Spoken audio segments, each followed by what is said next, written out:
आप सभी को मेरा नमस्कार।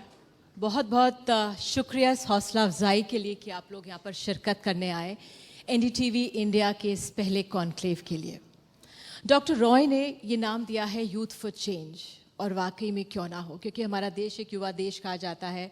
65% आबादी युवा है और इस आबादी का आधा हिस्सा महिलाएं हैं, और मेरे सेशन का मसला महिलाएं ही हैं। तो इस कार्यक्रम को जो संचालित कर रही हैं हमारे चैनल के प्रोडक्शन की हेड देवना, जब वो मेरे पास आई तो उन्होंने कहा, निधि आपका टॉपिक महिलाओं से जुड़ा है, तो हम जो पुरुष हैं और महिलाएं हैं, महिलाएं पुरुषों के साथ बराबरी पर आ गई हैं। तो मैंने देवना से कहा कि भाई हमें एक्स क्रोमोसोम भी चाहिए, वाई क्रोमोसोम भी चाहिए, तो ये बराबरी इसको आगे चलें। देन वी थॉट कर लेते हैं कि आर इंडियन वुमेन एस्पिरेशनल, क्या वो उस मुकाम पर पहुंची हैं। लेकिन तभी खबर आती है कि साक्षी मलिक ने एक मेडल जीता, पीवी संधू ने एक मेडल जीत लिया, ललिता बाबर का जिक्र हुआ कि किस तरह से महाराष्ट्र के सतारा की ग्रामीण इलाके की लड़की रियो के फाइनल में पहुंचती है। वो लड़की जो गांव में नंगे पैर दौड़ती थी अपने घर वालों के लिए पानी लेने के लिए कुएं से, खेतों में नंगे पैर, ना जूते होते थे उसके पास, और रियो के वहाँ पहुँच चुकी है। तो मैंने देवना से कहा, देवना लड़कियाँ आगे निकल चुकी हैं, अब हमें एक मसला, एक टॉपिक उनके इर्द गिर्द ढूंढना होगा। हमें ये देखना होगा कि हम उनके लिए क्या सहूलियतें दे सकते हैं, क्या हम लड़कियों के साथ कदम ताल मिला सकते हैं। और इसी पर चंद 4 लाइनें मैंने लिखी हैं। ए लड़की तुम उस मुकाम पर कब पहुँची, ए लड़की तुम उस मुकाम पर कब पहुँची, रास्ता तो पूछ लिया होता मुझसे। वो बोली, बाबा ना तो फुर्सत थी ना इंतज़ार का समय, मैं तो जो सदियों से बेड़ियाँ रोड़ियाँ पड़े थे उनको पार करने में लगी थी। आपके लिए शोहरत, मेडल, पैसा, नौकरी होगी, मेरे लिए तो सिर्फ ये एक जज्बा था खुद कुछ कर गुजरने का। तो इसी के साथ हम आगे बढ़ेंगे इस सोच के साथ। लेकिन जब हम खबरों के समय में होते हैं तो एक वो तस्वीर भी आती है कि किस तरह से 2 साल की लड़की का रेप हुआ है, उसका शव पड़ा हुआ है झाड़ियों में। फिर एक खबर आती है कि कैसे पंजाब में एक युवती का शव मिला है, उसमें कीड़े तक पड़ चुके हैं, कोई उस पर खबर लेने वाला नहीं है। फिर मीडिया में खबरें आती हैं और हाईलाइट होता है और फिर जाकर एक्शन होता है।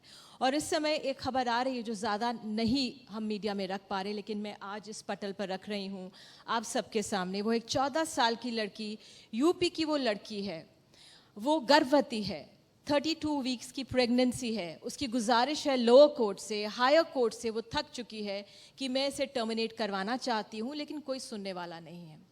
शायद हम लोगों की गलती, ज़्यादा तवज्जो नहीं दी, चीफ मेडिकल ऑफिसर पे डाल दिया गया। चीफ मेडिकल ऑफिसर ने ये कहा कि देखिए लड़की की जान को खतरा है, अब तो बहुत समय निकल गया है और अब इस पर कुछ नहीं हो सकता। लड़की गाँव की है, ग्रामीण परिवार की है, बरेली से 45 किलोमीटर दूरी की है। उसके पिता का कहना है, वो उसके साथ खड़ा है, उसका ये कहना है उसके पिता का कि हम गांव नहीं जा सकते, हम मर जाएंगे, बच्चे को मार देंगे, क्या करें। अब गाजियाबाद की कोई महिलाएं हैं जिन्होंने आर्थिक मदद की है इस लड़की की, लेकिन वाकई में मेरी गुजारिश है यादव परिवार से जो अपनी इन झगड़ों में फंसा है कि इस पर ज़रूर थोड़ी सी ध्यान दें। मेरी गुजारिश है उन लोगों से जो हज़ारों किलोमीटर की लंबी यात्रा निकाल रहे हैं कि इस लड़की पर भी ध्यान दिया जा सकता है। मेरी गुजारिश है मायावती से भी कि वो महिलाओं की अगुवा रहती हैं कि इस पे ध्यान दें। मुझे पता नहीं लड़की दलित है या नहीं है, लेकिन ये मसले हैं हमारे सामने। फिर एक तस्वीर हमारे सामने आती है कि फोर्ब्स मैगजीन में हमारे भारत की 4 महिलाएं, the most powerful women in the world, उसमें आपकी SBI की चीफ, ICICI बैंक की चीफ हैं, उसमें किरण मजुमदार शॉ हैं, शोभना भारती मीडिया से हैं। तो कुछ आंकड़े फिर हमारे सामने आ जाते हैं। एक ये आंकड़ा आया कि किस तरह से शिक्षा का स्तर, 62% महिलाएं ही सिर्फ शिक्षित हैं हमारे देश में। फिर ये आया कि 20 सालों में जो पार्लियामेंट में हमारी महिलाएं पहुंची हैं वो सिर्फ 22% ही पहुंच पाई हैं अब तक। तो बहरहाल आंकड़े हैं, और मेरे साथ ये तमाम पैनल है और यहाँ पे एक बहुत ख़ास मेहमान मौजूद हैं। हम समझने की कोशिश करेंगे कि हम अपनी महिलाओं के लिए, लड़कियों के लिए क्या कुछ कर सकते हैं। वो निकल चुकी हैं आगे, लेकिन हम उनके लिए क्या सुविधाएं दे सकते हैं। तो सबसे पहले मैं आपकी मुलाकात करवाऊंगी। आप सब लोग जानते हैं, ये सब बेहद ख़ास लोग मौजूद हैं, तारुफ की ज़रूरत नहीं, लेकिन अरुणिमा सिन्हा से करवाना चाहूँगी। 2011 में नेशनल लेवल की वॉलीबॉल प्लेयर थी और आपको बताऊं कि ट्रेन से इनको फेंक दिया गया, पैर इनका कट गया, बावजूद इसके इस महिला ने क्या फतह किया, माउंट एवरेस्ट पे भारत का झंडा फहराया। अरुणिमा सिन्हा यहाँ पर मौजूद हैं और ये इस पे ही नहीं रुकी, इन्होंने जो कॉन्टिनेंट्स हैं हमारे 5 और उनकी जो हाईएस्ट पीक्स हैं अफ्रीका में माउंट किलिमंजारो और तमाम नाम मैं अब क्या दूं, उस पे भारत का झंडा बुलंद किया है। इन्होंने किताबें रिलीज करी जिसका विमोचन प्रधानमंत्री ने खुद किया है। मेरे साथ सोनम कपूर भी मौजूद हैं। आपने इन्हें बेहद अजीम अदाकारा, आपने इनको बहुत चुलबुले तरह तरह के रोल्स में इनको देखा है और एक एक्सेप्शनली एग्जेम्पलरी वुमन के रोल में हाल में देखा होगा और उन्होंने उस जीवन में एक बार फिर से हम सब के लिए, इस जनरेशन के लिए जान फूंकी है। सोनम कपूर का एक वो ग्लैमरस लुक भी है, लेकिन उनका एक और पहलू भी है। वो कैंसर पेशेंट्स के साथ काम करती हैं। World's largest lesson program UNICEF के साथ मिलकर इन्होंने उसकी, she was the brand ambassador with other NGOs in that. साथ ही में इन्होंने एक शिक्षा के क्षेत्र में और बहुत काम किया हमारे देश में। हमारे साथ सायरी चहल मौजूद हैं और जब मैं शो में यहाँ पर आ रही थी, मुझे सायरी ने खुद बताया, वेबसाइट अपडेट की है कि किस तरह से शिरोज़ ये चला रही हैं। इट इज़ एक तरह से वर्ल्ड्स लार्जेस्ट फर्स्ट करियर जो लाइन अप है जो महिलाओं को देती है, किस तरह से वो अपनी जॉब अपॉर्चुनिटीज़ ले सकती है। इनकी फ्लेक्सी मॉम्स करके भी कंपनी थी जो महिलाओं को अपने हिसाब से, समय के हिसाब से काम करने के अवसर प्रदान करती थी। और अब जो मुझे कहा जा रहा है कि सायरी करीब 10 लाख महिलाएं इनकी कम्युनिटी में हैं, 1 लाख महिलाओं को रोज़गार के अवसर ये दे चुकी हैं और जो इनका दायरा है वो 12,000 कंपनियों का है। 12,000 कंपनियां कुछ कम नहीं होती हैं। सायरी चहल हमारे साथ मौजूद हैं। और अब प्रसून जोशी, इनको तारुफ की कोई ज़रूरत नहीं है, इंटरनेशनली अक्लेम्ड एडवर्टाइजिंग प्रोफेशनल हमारे साथ है। तमाम अंतर्राष्ट्रीय अवार्ड्स प्रसून को मिले हैं और जो AV का आपने देखा था, जो आखिरी लाइन थी वो इन्हीं की कविता से थी और जो उन्होंने रियो की महिलाएं जब वो जीत कर आई थी उसके बाद प्रसून की कलम से निकली थी ये लाइनें।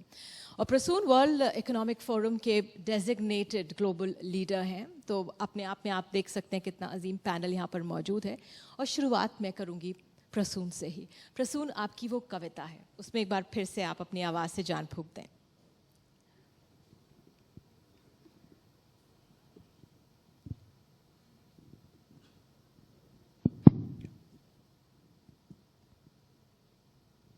ये कविता जैसा कि आपने कहा, इसकी ज़रूरत मुझे, और सोनम ने भी उस दिन मैंने इनको फॉरवर्ड की थी, इन्होंने यही सवाल किया था कि क्यों, और लेकिन मुझे लगता है कि इसकी ज़रूरत है।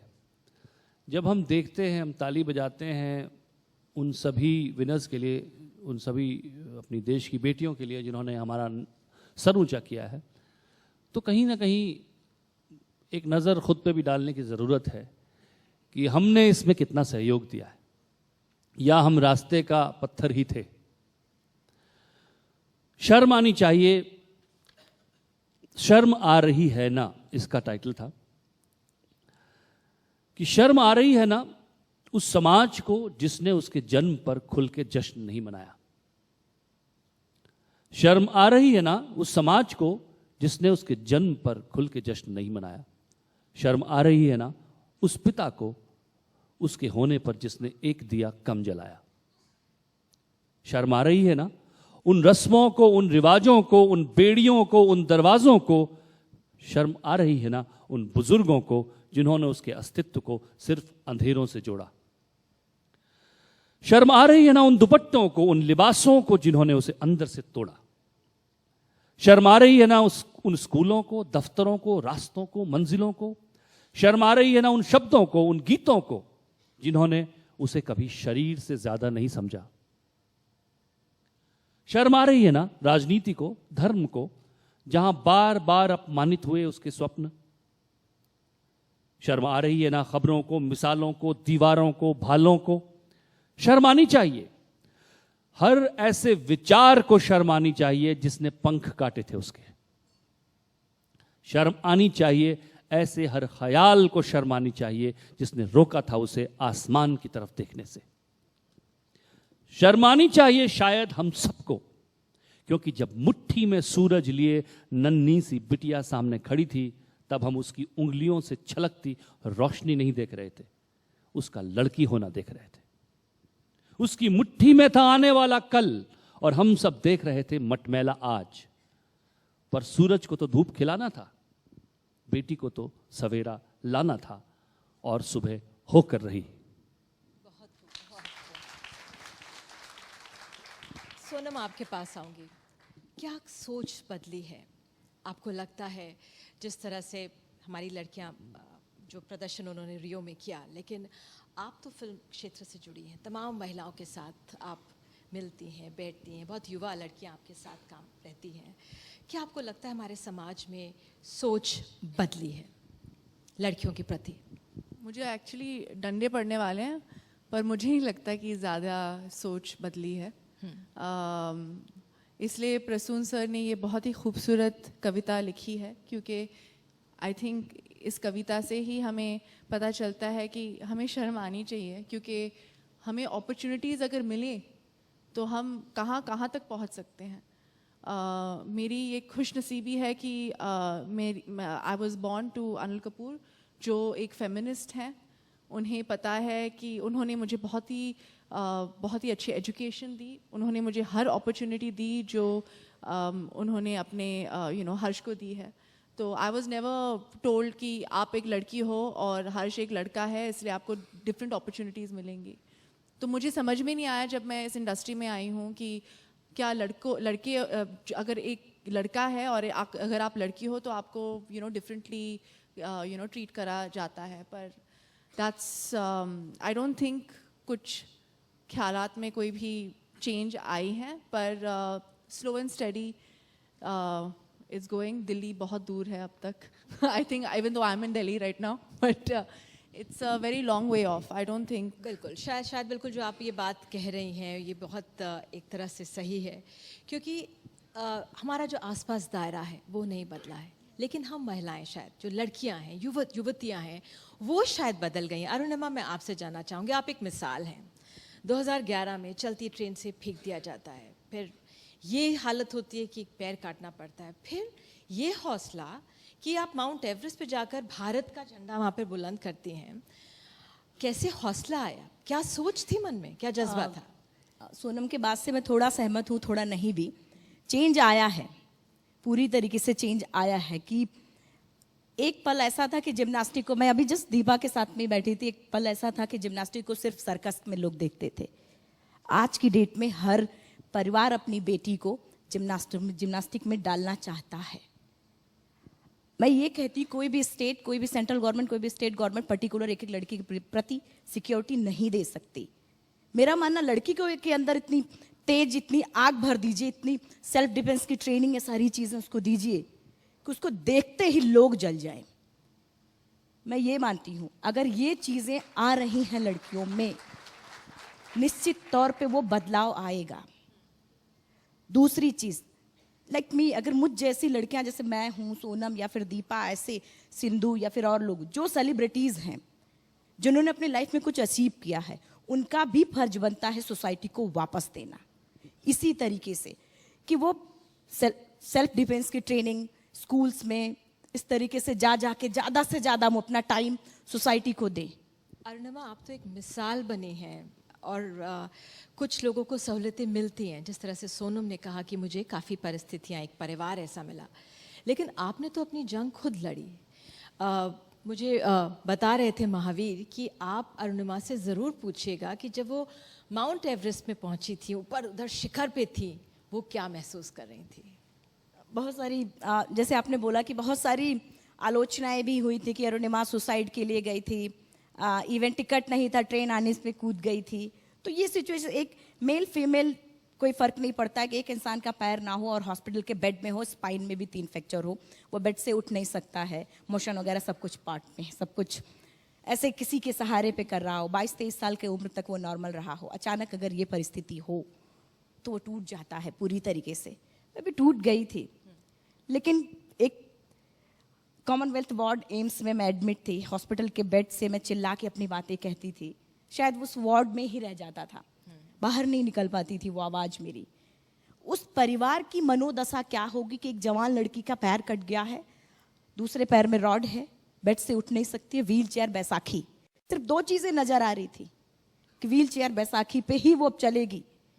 उस परिवार की क्या स्थिति होगी और उस लड़की की क्या मनोदशा होगी, ये सिर्फ अंदाजा लगाया जा सकता है। लेकिन एक सोच, जब मैं हॉस्पिटल के बेड पे थी, जब मैंने ट्रेनिंग शुरुआत की, तो महिला आयोग ने रिपोर्ट मांगा रेलवे से कि कितनी ट्रेनें अप डाउन हुई थी, क्या था सिचुएशन। 49 ट्रेन अप डाउन थी और 7 घंटे में लगातार उसी ट्रैक पे पड़ी थी। तो मेरा कॉन्सेप्ट एकदम क्लियर हो चुका था कि अगर ऊपर वाले ने इतना बड़ा भीड़ एक्सीडेंट होने के बाद भी अगर मुझे बचाया है, तो कुछ न कुछ इतिहास रचने के लिए बचाया है। तो ये और जब आपका फोकस बिल्कुल क्लियर था। अरुणिमा का खास कहना रहा है, मैं पढ़ रही थी कहीं पर, कि एक लक्ष्य होना चाहिए, क्योंकि ये यूथ फोरम है, यूथ कॉन्क्लेव है, यूथ फॉर चेंज। अगर हमारी एक युवा हमारे और युवाओं को मार्गदर्शन करती है, उसका इंतजार है। आप बताइए कैसे समझाया आपने अपने आप को उस समय कि मुझे कुछ करना है, कुछ करके गुजरना है? मैं यूथ का, आपने कहा यूथ का फोरम है और यूथ ही ज़्यादा से ज़्यादा यहाँ पे है। आज 21वीं सदी में मुझे लगता है सबसे ज़्यादा प्रॉब्लम तो यही है, यूथ ये सोचता है कि हम अपने लक्ष्य तक नहीं पहुँचे। लेकिन मुझे लगता है सबसे बड़ी प्रॉब्लम तो ये है, किसी के पास कोई लक्ष्य ही नहीं है। सुबह उठे, एक गोल डिसाइड किया, शाम तक खत्म। 3-4 गोल, 10-15-20 गोल आएंगे और शाम तक खत्म। जिस दिन आपके यहाँ से आना शुरू हो जाएगा, दिल से और दिमाग से आना चीज़ें शुरू हो जाएंगी, आपको कभी कोई रोक नहीं सकता। और ये मेरी कोई किताब की बातें नहीं है, एक एक चीज़ें मैंने एक एक पल में वो लड़ी हूँ। और इसीलिए जब मैं टॉप 21 मई 2013 10:55 मॉर्निंग जब मैं टॉप पर थी, दोनों हाथ ऊपर करके चिल्लाने का मेरा मन कर रहा था कि इतनी ज़ोर से चिल्लाऊं, इतनी ज़ोर से चिल्लाऊं कि सबको बता दूं कि आज मैं टॉप ऑफ द वर्ल्ड पे हूँ। जो लोग मेरी आलोचनाएं करते, मैंने दोनों हाथ ऐसे जोड़ के उनको बोला, थैंक्स, अगर आप मेरी आलोचना नहीं करते तो शायद मैं यहाँ पर आती ही नहीं। बिल्कुल बिल्कुल। मैं सोनम के पास सिर्फ एक बारी शायरी आपके पास आऊँगी।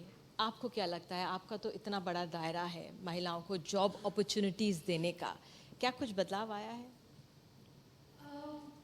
बदलाव हम ही लाएंगे।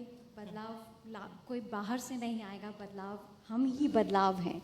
एक कॉन्टेक्स्ट देना चाहूँगी, हिंदुस्तान ऐसा देश है जो दुनिया में सबसे ज़्यादा महिला ग्रेजुएट्स प्रोड्यूस करता है, क्योंकि हमने ब्रिटिश एजुकेशन सिस्टम की लेगेसी हमारी है। तो सबसे ज़्यादा दुनिया की ग्रेजुएट महिलाएं हिंदुस्तान में है।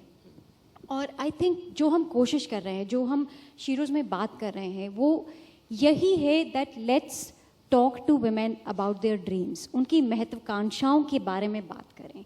जॉब तो एक बहुत ही टैंजिबल ज़रिया है उस ड्रीम को मैनिफेस्ट करने का, उसका कोई मतलब निकालने का। जो अभी अरुणिमा कह रही थी कि let's talk to our women about what they can achieve. And I think जो हम करने की कोशिश ये कर रहे हैं कि अभी तक अगर आप हिस्टोरिकली देखेंगे, जो महिलाओं के लिए कंटेंट जनरेट होता है, वो हम जो अभी शुचित कह रहे थे कि पिंक है नेचर में, हम महिलाओं से महिलाओं वाली बातें करते हैं। If you look around, everything to do with women is around cooking, parenting, very restricted spaces, but हम कहीं भी जा सकते हैं और कुछ भी कर सकते हैं। तो शीरोज़ पे हम महिलाओं से उनके करियर्स, वो क्या करना चाहती हैं, कहीं भी रहती हैं, क्या कर सकती हैं, उसकी बात कर रहे हैं। इसी पे मैं बाद में और विस्तार से आपसे और समझूंगी। सोनम, आपसे जो अभी इस समय किस दौर से आप गुजर रही हैं, नीरजा के बाद जहन में किस तरह की छाप है आपके महिलाओं के संदर्भ में? आपने कहा कि शायद ज़्यादा कुछ बदला नहीं है, वो अपने आप में एक सच्चाई है, हकीकत है, क्योंकि हमारे इर्द गिर्द रहने वाले नहीं बदले हैं। तो क्या छाप इस समय आपके मन के अंदर?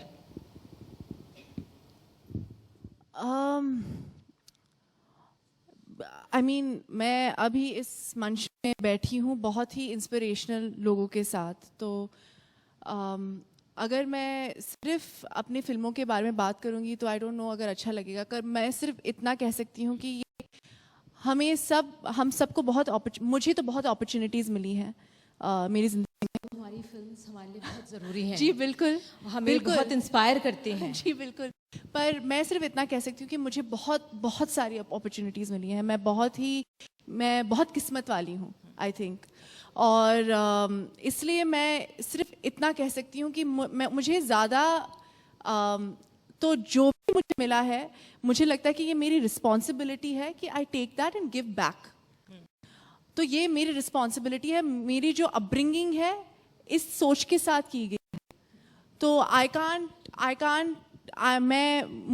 Never been put in a situation कि मुझे किसी के साथ झगड़ा करना पड़ा, कि मुझे I had to fight for something.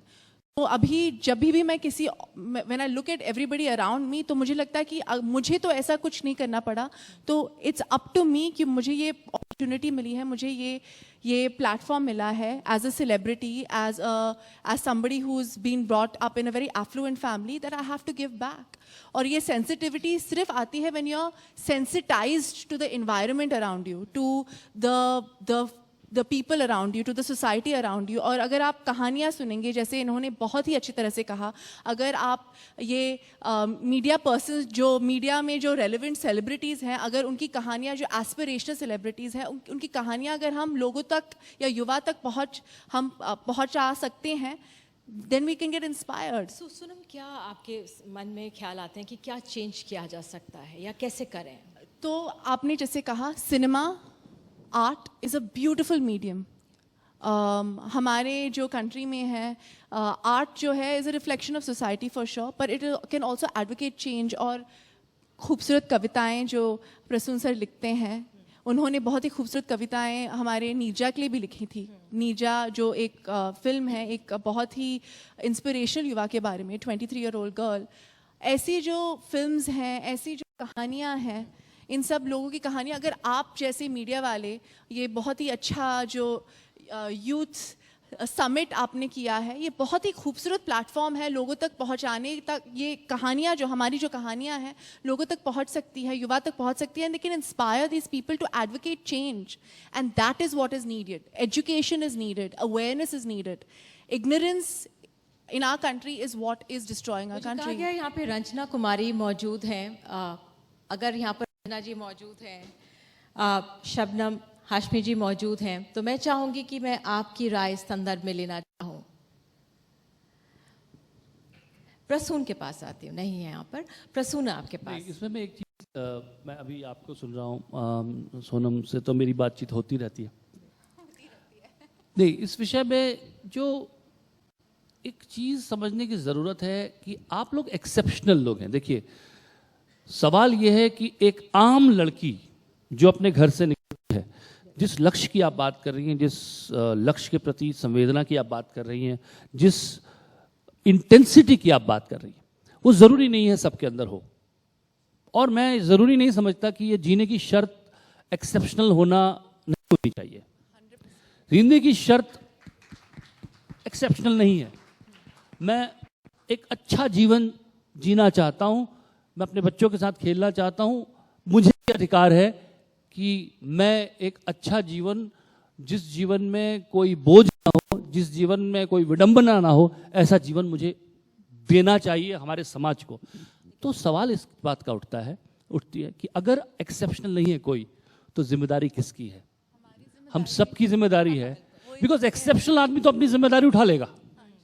Exceptional आदमी के अंदर वो जोश है, वो जज्बा है, वो कहीं से आता है। आपके पास कहाँ से आया, इनके पास कहाँ से आया, और जितने भी ऐसे इंस्पिरेशनल मॉडल्स हैं उनके पास कहीं से आता है। वो ईश्वर प्रदत्त है या स्वयं कहीं से प्रस्फुटित होता है, मुझे पता नहीं। लेकिन वो आम लोग क्या करें, उसके लिए समाज की जिम्मेदारी।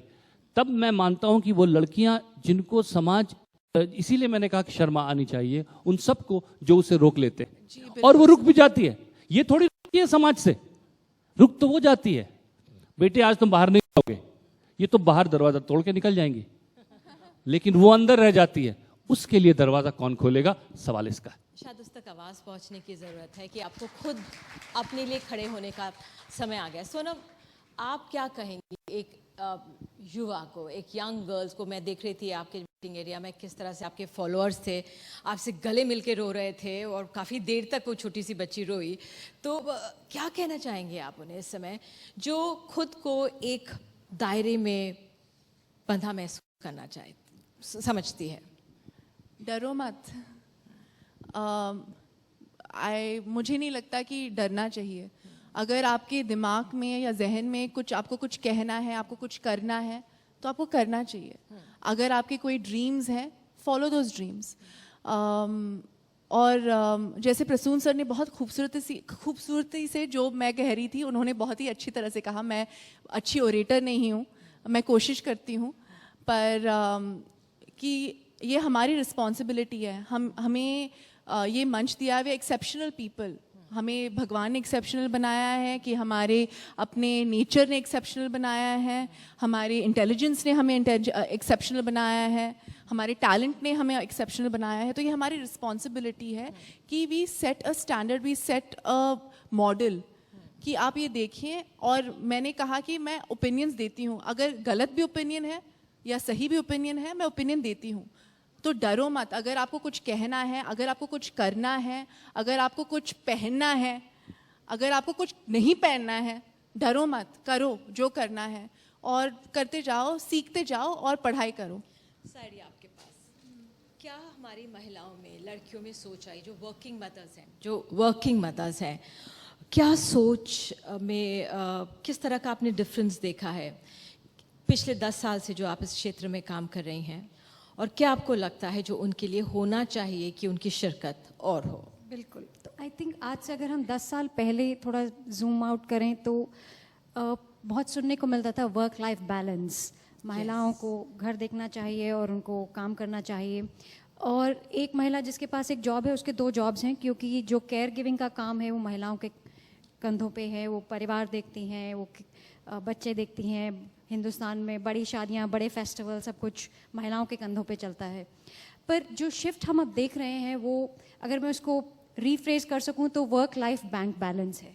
कि आई थिंक हर महिला चाहती है कि वो सक्षम हो, अपने टर्म्स पे हो, और उसको इनेबल करने के जो मौके हैं वो अभी बहुत स्ट्रॉन्ग हैं।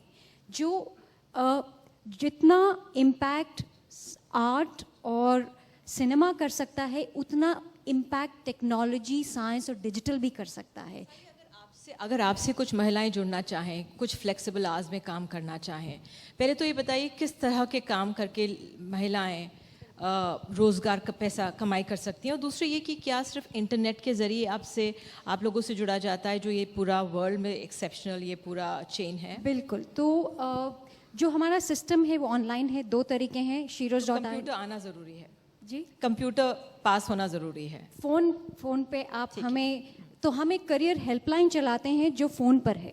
आप फ़ोन पे लॉगिन कीजिए, जैसे आप व्हाट्सएप पे चैट करते हैं, वैसे ही आप उस शीरोज़ की ऐप पे एक करियर कोच से बात कर सकते हैं रियल टाइम में। और ये सर्विस हम हिंदुस्तान की पूरी महिलाओं के लिए चलाते हैं। करीब 10 लाख महिलाओं ने इसका फ़ायदा उठाया है। और इसका मतलब यही है कि आप कोई भी हो, आप चाहे चंपारण में रहो या बैंगलोर में रहो, आप IIM के ग्रेजुएट हो या आप ग्रेजुएट ही हो। क्या कुछ ये देखा आपने, क्योंकि एक तरह से हमारे न्यूज़ में रूम में कहा जाता था ना कि शौचालय इतने नहीं है जितने हमारे पास मोबाइल फ़ोन्स हैं देश में, और कितनी बड़ी संख्या में। तो क्या ये मोबाइल से जो कनेक्टिविटी है, क्या और ज़्यादा महिलाएं आपसे जुड़ी हैं, आप तक पहुंची? बिल्कुल बिल्कुल। कहाँ से, कौन से ग्रामीण इलाकों से? तो देखिए, जहाँ पर भी मोबाइल फ़ोन्स हैं वहाँ से महिलाएं शीरोज़ को पहुँच रही हैं, और ये रीच बढ़ ही रही है। और सबसे इंटरेस्टिंग बात ये है कि महिलाएं आकर अपनी एस्पिरेशंस की बात कर रही हैं कि मेरे पास ये आइडिया है, मैं ये करना चाहती हूँ, मैं घर से काम करना चाहती हूँ, मैं पहले काम करती थी, अब मैं ब्रेक के बाद वापस आना चाहती हूँ, मैं कॉर्पोरेट में थी, मैं बिज़नेस शुरू करना चाहती हूँ, मैं बिज़नेस में थी, मैं अब क्रिएटिव करियर करना चाहती हूँ। तो इतने ऑप्शंस हैं, इतनी अपॉर्चुनिटीज़ हैं। आप ये सोचिए कि एक पूरा इकोसिस्टम है जो इसी बिना पे बना है कि महिलाएं अपनी आकांक्षाओं के बारे में कुछ करें, उन पे एक्ट करें। और इसको जो हम इनेबल कर पा रहे हैं वो टेक्नोलॉजी से कर पा रहे हैं, वो एक सिस्टम ऑफ सपोर्ट से कर पा रहे हैं। बिल्कुल, टेक्नोलॉजी की बात की। प्रसून, आपसे कि क्या लगता है आपको कि जो हमारी महिलाएं हैं, जो इट्स वर्किंग, जो हमारी महिलाएं हैं वो रीच आउट करें, उसमें किस तरह से ये हौसला अफजाई तो एक तरह से एक शब्द हो जाता है, लेकिन उनको इंफ्रास्ट्रक्चरल सपोर्ट मिले?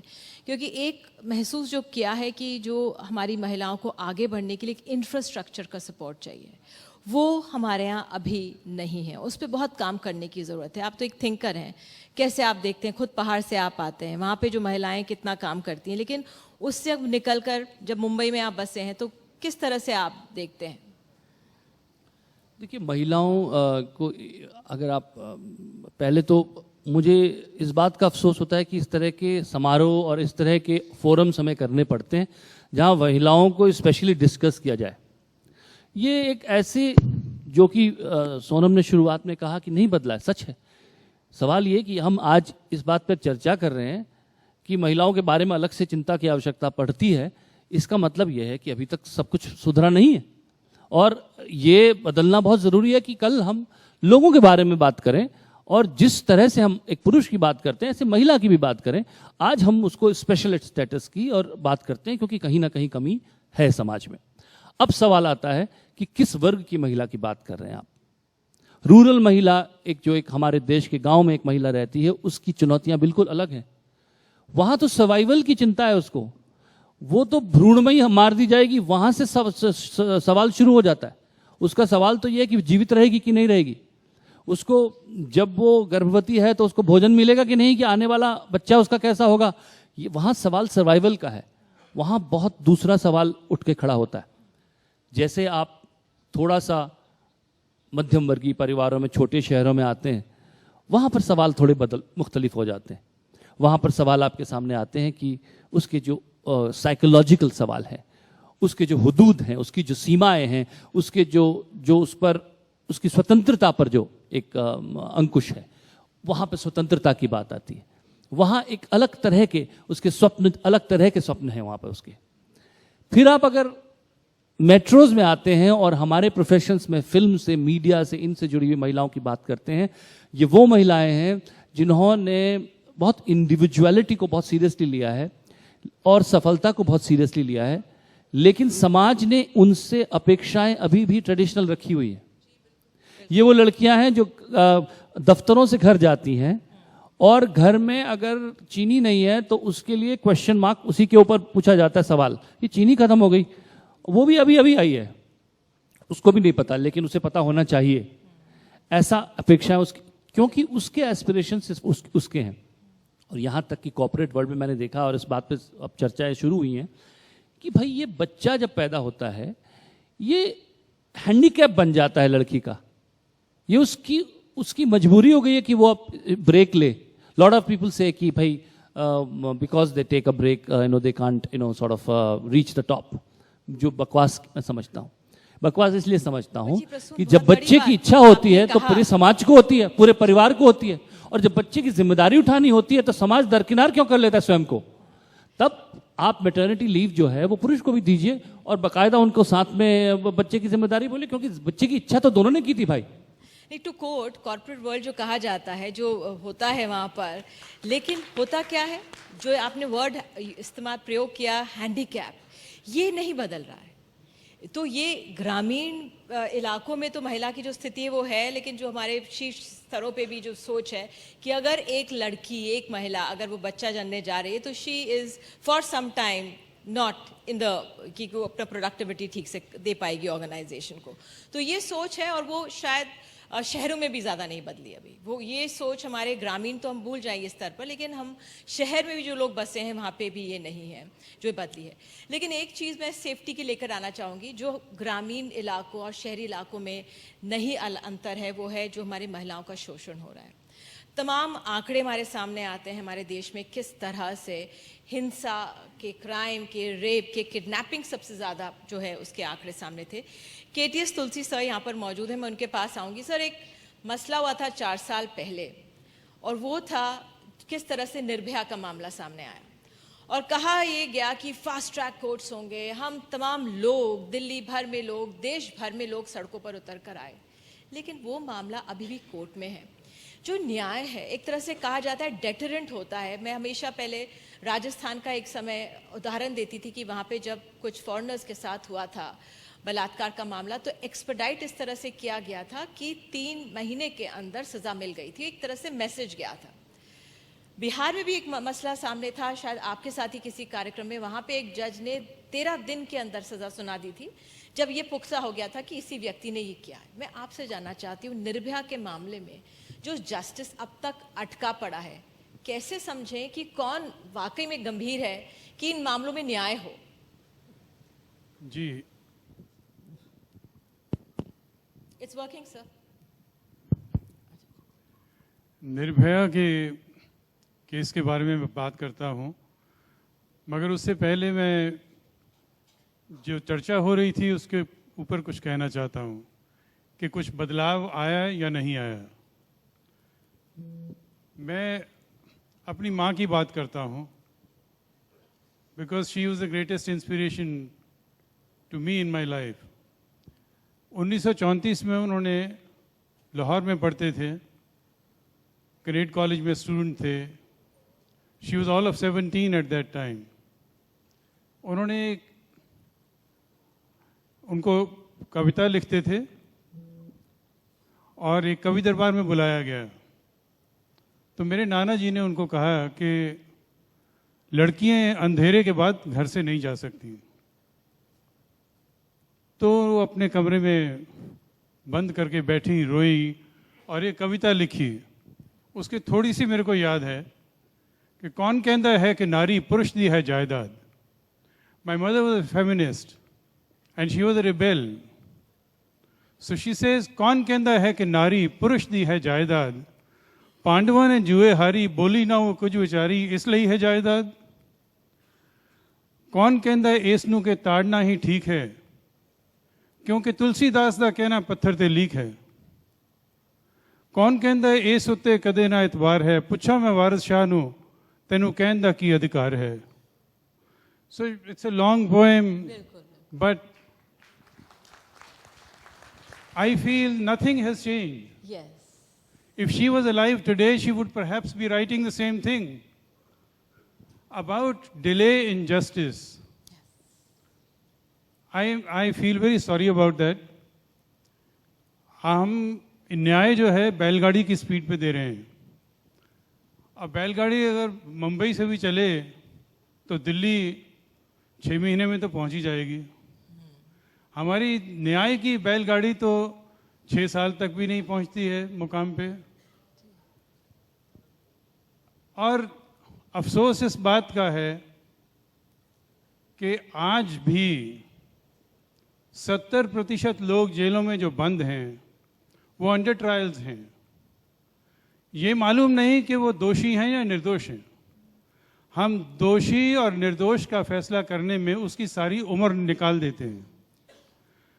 न्याय प्रणाली का प्रथम कार्य ये है कि जल्दी न्याय दे, मगर जल्दी देने की बजाय तो हम समझते हैं कि अगर इसी स्पीड पर बैलगाड़ी भी चलेगी तो 300 साल लगेंगे। बिल्कुल, इसी बात पर सोनम, मैं आपसे और आप पैनल में, जब हमें इस तरह के मामलों में रेप, सामूहिक रेप, इन मामलों में जब न्याय जल्द नहीं मिलता, मैसेज क्या जाता है ये तुम्हें पता है। क्या करना चाहिए अब? किस तरह से हम दबाव बना सकते हैं कि भाई वाकई में आप लोग कदम जल्दी उठाएं, एटलीस्ट कोई समय सीमा बद्ध हो इसके लिए?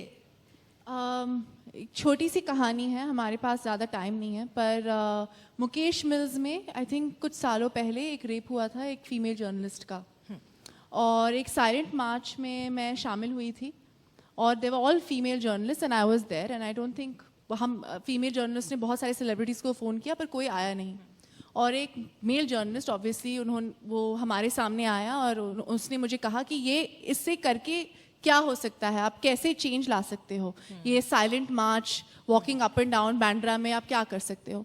आई सर मैं आपके साथ बात कर रही हूँ, अगर एक आदमी ने भी ये मैसेज सुन लिया कि ये जो आपने किया है ये गलत है, तो मैं एक लड़की की ज़िंदगी सेव कर सकती हूँ। I make a difference to that one person.